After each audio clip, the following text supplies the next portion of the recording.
Bringing YSSP Home, the YSSP Network, and the YSSP Philosophy. So, having been a part of the YSSP for so many years, I'm really looking forward to what I hear on this discussion.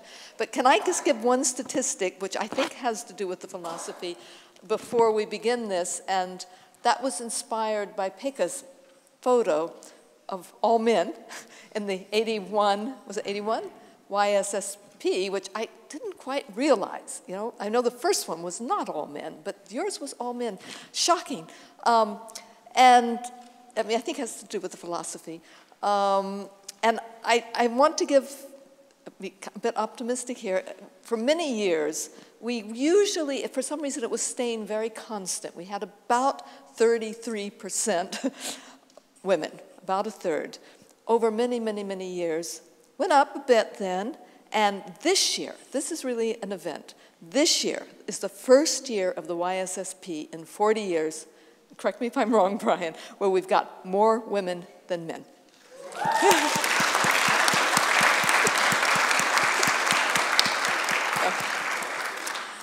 So on that, I think, really very positive note, I'm going to give the microphone to Maggie. Thank you, Joanne, and I just want to thank everybody who took part and who attended this event. The 40th anniversary of the YSSP is a remarkable achievement, and we were not sure how to celebrate that. And I think that this has been a great celebration today. And but what we want to do is to continue the celebration on into the future. And so what we mean by bringing YSSP home is to take all of the lessons that we've accumulated over these years through YSSP, which has been principally an operational program. The YSSP program takes place over 3 months every summer, and it continues to have a great deal of influence on IIASA because so many fresh ideas come in, and so many people who are YSSP alumni come back and work at IIASA and continue to work at and with IIASA over the years. But there hasn't been a global YSSP network where YSSPers from different years stayed in touch or had a way of staying in touch with each other. And there has not been a way of taking the lessons that we've learned from YSSP and applying them in NMO countries. IIASA is a partnership between the countries that are members of IIASA and the institution itself.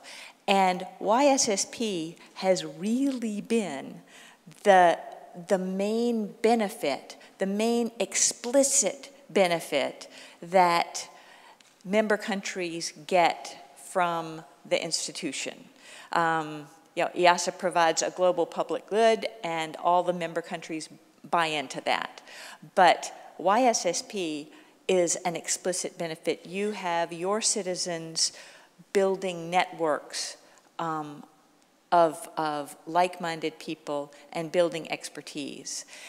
And so what we'd like to do with this in this session is to think about ways that we can both bring the YSSP experience home by building a YSSP network, and bring the YSSP experience home by considering programs on the YSSP model that might work on different scales or in different contexts. And you heard about one of those that was an explicit partnership between IIASA and the South African national member organization, which was the Southern African Young Scientist Summer Program that ran for 3 years. But I'd like to get people thinking about other spin-offs from this program, and in order to get this conversation started, I'd actually like to invite Adil Najam back up to talk about 2 YSSP spin-off initiatives that he has started in 2 very different contexts. Very, very brief. Thanks, Maggie. So, I mean, things I learned from IIASA are many, and amongst them 2 in particular that Maggie is referring to that turned operational. One was the value of interdisciplinarity. I think we all breathed that in. And this was really, for me personally, one of the first times that I knew what I was breathing in when I was breathing in interdisciplinarity. And the other is the other side of the same coin, but it is a different side of even the same coin, and that is the idea that you can congregate around issues, not necessarily around disciplines. We organize learning by congregating around disciplines, right? Political scientists here, economists there, ecologists there. And you come here and it's organized by the grand challenges. Right? The challenge of population, the challenge of negotiation, and so on and so forth. And those are 2 ways in which academia doesn't always work. So the first thing which Maggie, I think, is referring to is I was heading something called the Pardee Center for the Study of the Longer Range Future. It was a university-wide center, but it didn't have its own students. And we had the summer problem. The summer problem was everyone went away, the building went empty. And we had a wonderful benefactor who couldn't understand where everyone went in the summer. So we needed to populate the building. So we started the Pardee Summer Fellows Program. And my colleagues were very, very happy with me because the way the funding happens in the university, PhD programs have 9 months of funding and not the summer. So here I was saying, we will offer that. My mischievous idea was the IIASA idea, which was that we would do that, but we won't get them from the same place. We put them in a nice building, because we did have a nice building, not as nice as this, but nice enough. And we made sure they sat together, and we very mischievously but purposefully made the economist sit with the anthropologist. And 3 days later, the 2 economists would say, can we move? And this crazy Pakistani would say, no. That's the one thing you can't do. Move meaning come together. So I think that philosophy is we should not underestimate that, because that doesn't happen in most places. Most places we immediately congregate to our own. And the other is the point about organizing or trying to at least self-organize around grand questions or challenges rather than disciplinary divides, which sort of structure us since graduate school. And that happened when I was Vice-Chancellor of the Lahore University of Management Sciences, and we were in the early phases of establishing our School of Science and Engineering.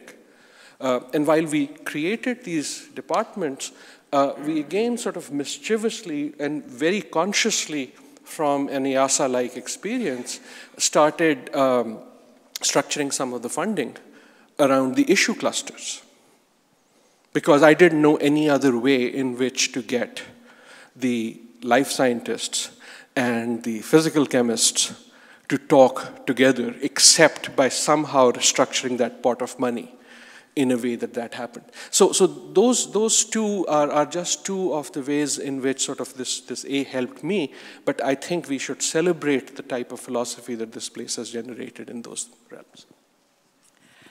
I would like to know, did you find that those worked? Yes. You got the kind of innovation that you wanted? Yes. So I mean, I'm no longer the head of the. No longer am the director of the Pardee Center, but it has become the flagship of the place. It's the one thing that everyone, not always recognizing what the sort of mischief here was.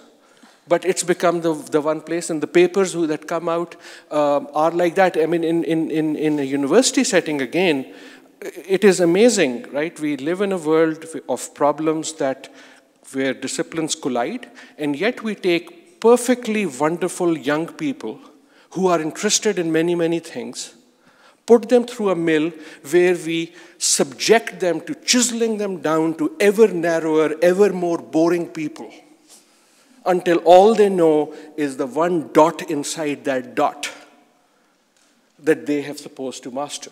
And then 10 years later, we say, now go forth and do interdisciplinary stuff, right?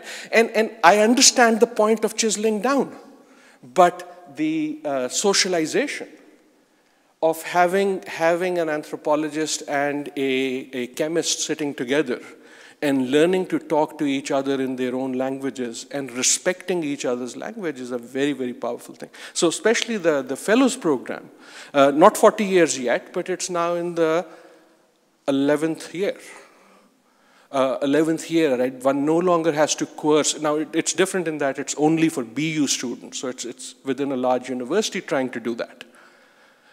But the centripetal force is very strong. People want to gravitate to their own kind, and you have to work like IIASA works to bring them together. I think that's very interesting. And the fact is that IIASA didn't know that this program that was explicitly structured on an inspiration from IIASA, that IIASA didn't know that this had happened. And so I'm interested to know whether there are other programs like that, whether any of you who have been part of IIASA, and been part of YSSP, have either had programs that you started with people that you met through the YSSP, so that is a spinoff that would not have happened if it weren't for YSSP, or that you have started a program or been part of a program that came into being because of that.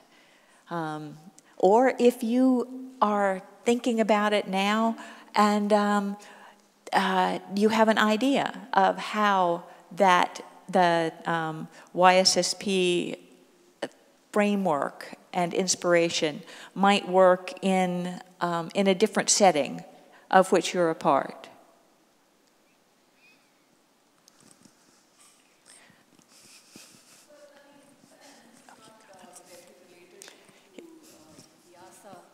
But I think public universities like the University of Minnesota, and I also have some first-hand experience with the Ohio State University, are all encouraging interdisciplinary work and have especially instituted what they call grand challenges along very similar themes, encouraging faculty from different schools and disciplines to come together. And I've recently written a grant proposal for an interdisciplinary proposal of that nature, drawing on faculty from engineering and law and the business school. So I think there is some progress and some encouraging signs, at least at the public universities, that I'm aware of. And I wonder if there's a way to leverage that. I mean, that's one, possibility. Can you think of a way that IIASA could partner with you or with YSSP alumni to encourage that kind of response to grand challenges, or to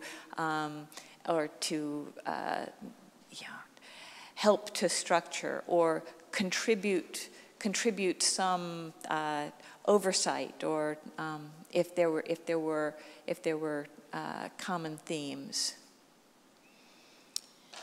Well, I think, as a first step, I think it would be helpful to have some kind of a shareable database of YSS peers. So, for instance, I didn't know, I was at the Ohio State University a couple years ago having very similar conversations, and I wasn't aware of you know, a YSSPer here who was speaking at a panel earlier, that would have been, you know, it would just have been, he's sitting right here.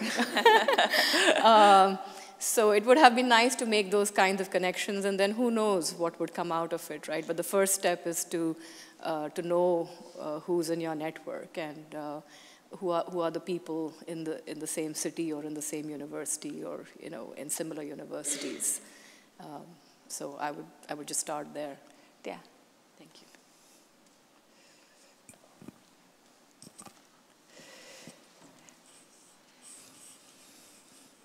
Other questions, other ideas, other educational experiments that YSSP alumni have started? I could say something about this. So one of the things that we have done the last couple of years that Tanya and Alex have put together, and you're all part of each cohort, is the Facebook pages.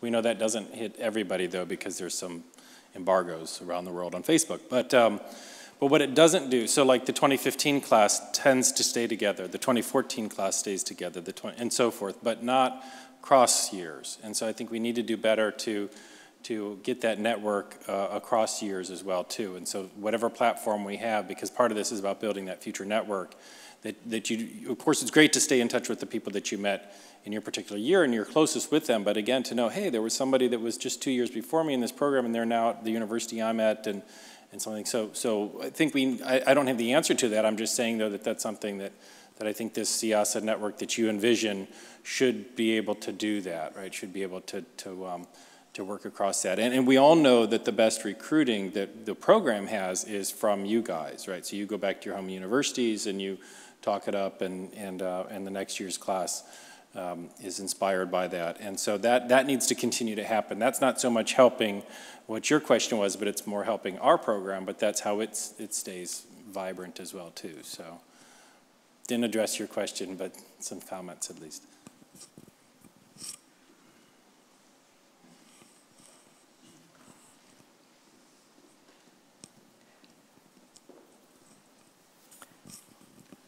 I just have a question. Being an American, I woke up one morning and found I didn't know the country I was living in anymore.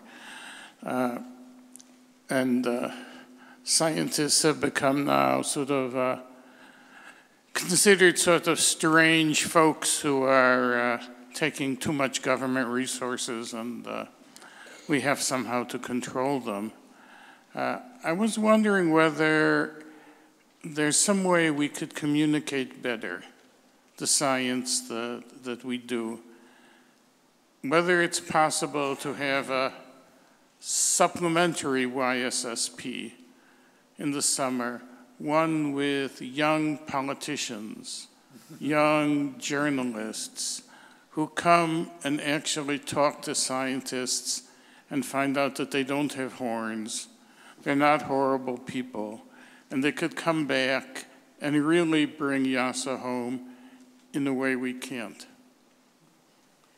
Well, there is a program like that. It's a fledgling program of young journalists. There are 2 journalist fellows who are here this summer, and so the IIASA communications program has that same idea, and if we can have conversations about how to make that most effective, and so that maybe have some science communication classes or programs that capitalize on that different class of young professionals here, and make that a part of the YSSP, in addition to the traditional how to write a scientific paper, which I think has always been part of YSSP. I think that Vladimir. Oh, Roger, I'm sorry. Yes, I think communication is a very important topic, and I think that cooperation models are more effective, but the main obstacle is some, communication limits. People can't communicate effectively. This is the problem, and so I think that we could experiment with different communication models using modern infrastructure, IT infrastructure. And I think that 2,000 persons is a good sample just for experiments. And the second idea, yes, I do agree that, when communicating, we have to gather together all, sides of strength of policymakers, scientists, and all key, participants.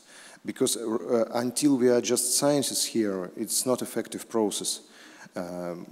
You see, I do with regional industrial policy in Russia from time to time, and I can see that effective strategies, we can find many examples of effective strategies, and they are based on cases when all necessary key players were gathered together. This is the key,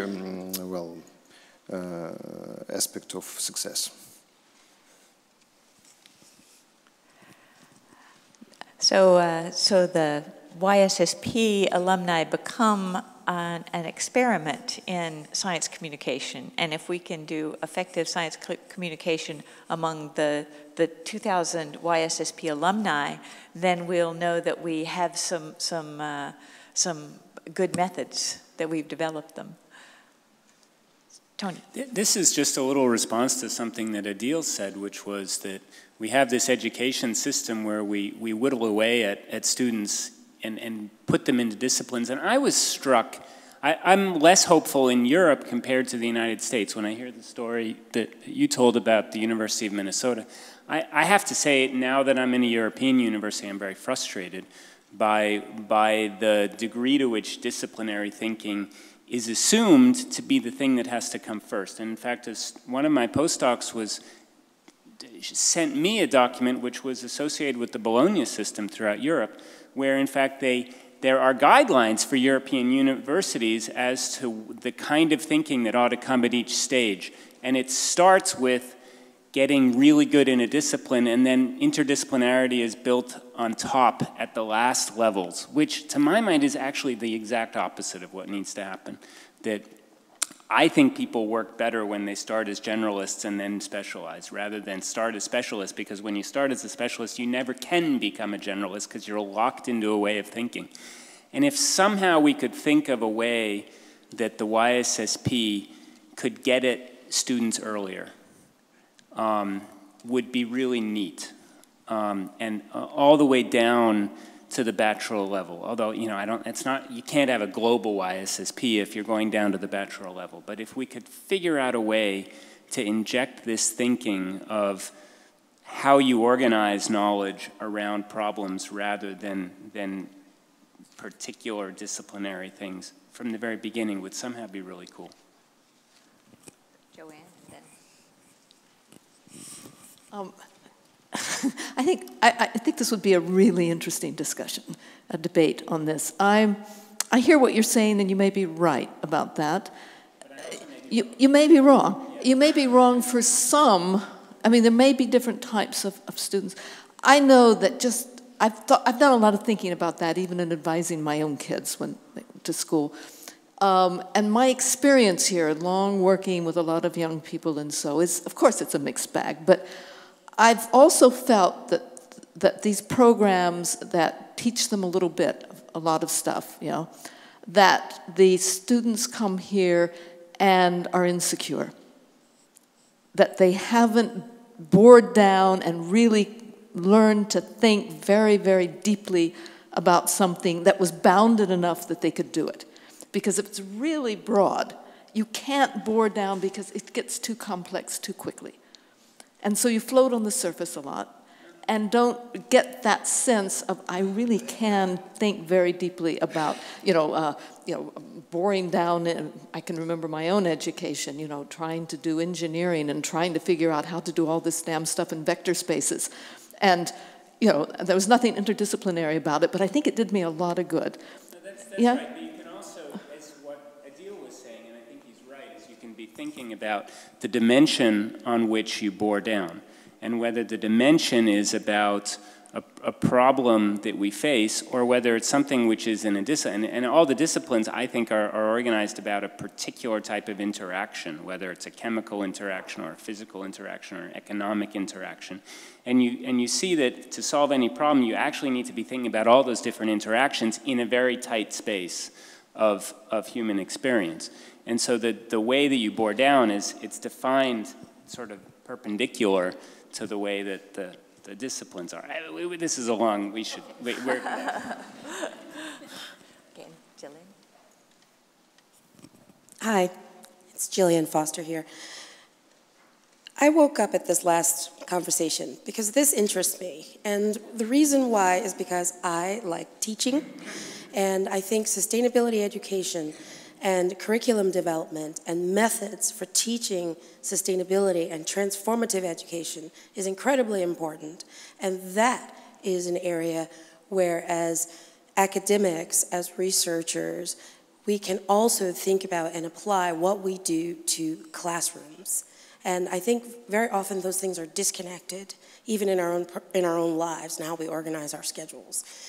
So perhaps one area that IIASA and YSSP might become interested in is sustainability education and curriculum development about these cross-cutting issues in academia, in university setting. So that's my contribution, taking what you have said here.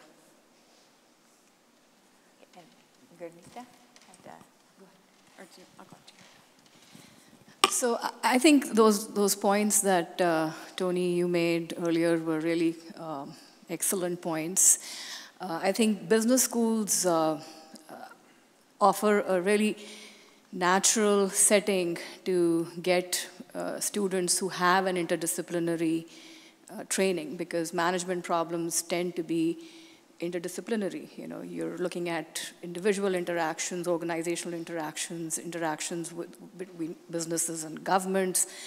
You're looking at global issues, obviously because of multinational companies. So I think drawing on the expertise that is being developed in business schools and incorporating some of the questions that business school researchers are asking could be a step in that direction. So just out of curiosity, I mean, how many people here are from business schools in the YSSP program? 2, me 3. So I think it still is a very small proportion of people, and I think it's a lost opportunity in some sense, because business school researchers are well trained to address some of these questions that we are asking here. Thank you. Adil.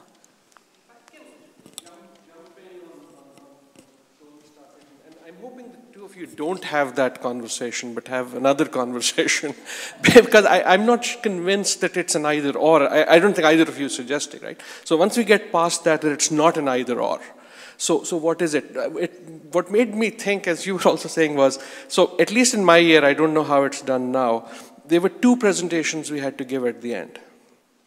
And the one was to the smaller group. It was kind of an internal presentation who were doing similar stuff to what we were doing.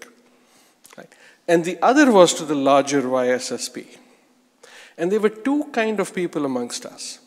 The first kind gave exactly the same presentation to the 2 groups, despite their supervisor suggesting to them not to do that. And the other, much smaller group, kind of really worked hard at how I'm going to get my point across to these very bright people who don't speak the same gibberish that I choose to speak, right? my choice of it.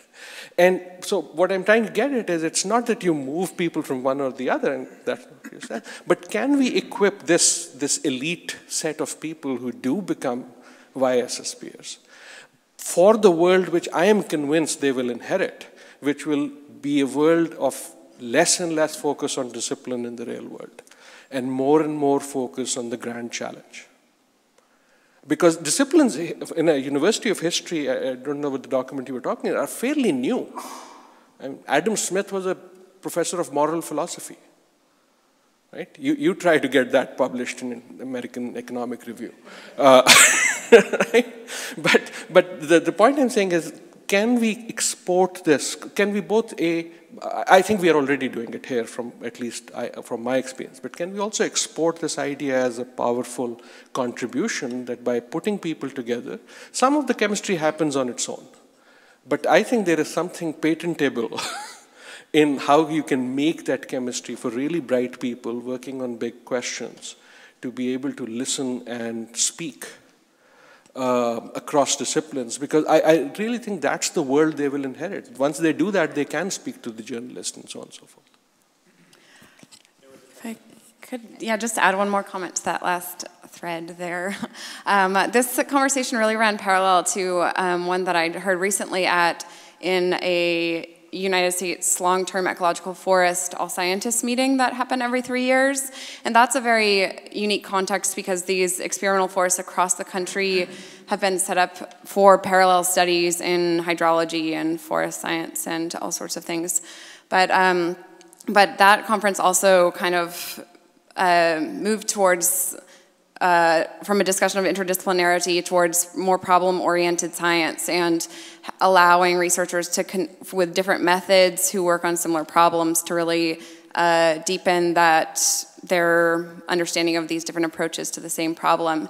And one cool thing about those conferences is that the sessions are run in a very workshop style on different experiments and projects or problems, and so you have a chance to really connect to people at these different sites that work on a similar issue. And I see that being like a really big potential of connecting cross-year YSS peers, as well as one of those just amazing gifts of YSSP, which is that international lens of having people from all across the world. And so I think by developing some sort of connection across years within programs or on specific problems would allow people to maybe reach out to researchers with the same research interests or research questions with different methodologies, or maybe just in different places that have an interesting contrast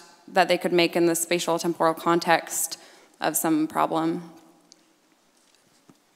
Thank you very much. This has got to be the beginning of a much longer and broader discussion on how this community can take itself out into the world and bring the world into this community. This discussion will continue tomorrow.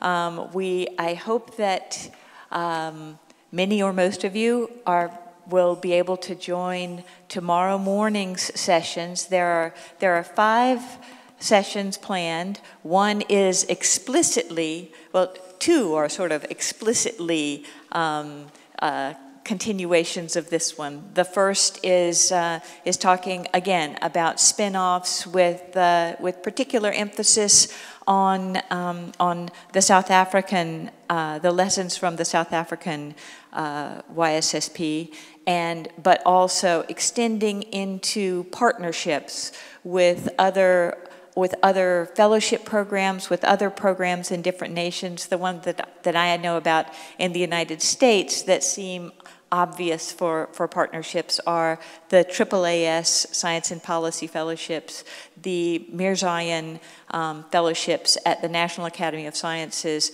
and the Fulbright program, which it's just astonishing that we've never partnered with Fulbright before now. And and I hope that we'll be able to talk about that with a lot of other, those are just the ones off the top of my head in the United States. I am sure that there are comparable programs around the world, and I hope we'll have a chance to start the discussion tomorrow on what kinds of partnerships and what kinds of spin-offs we might want to foster. Another of the programs is sessions will be talking explicitly about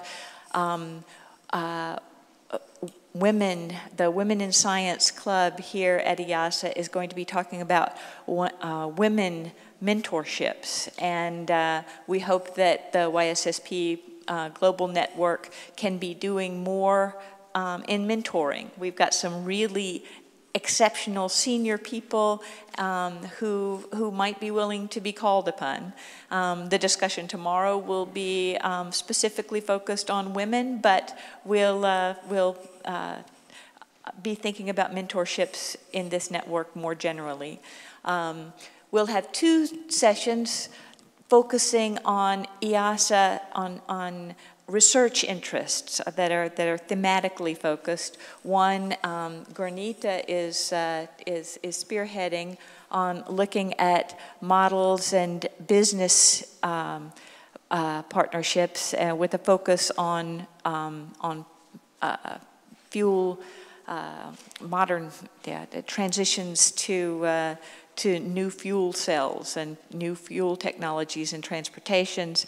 And then we'll have another one focusing on IIASA's work in tropical forests and tropical futures.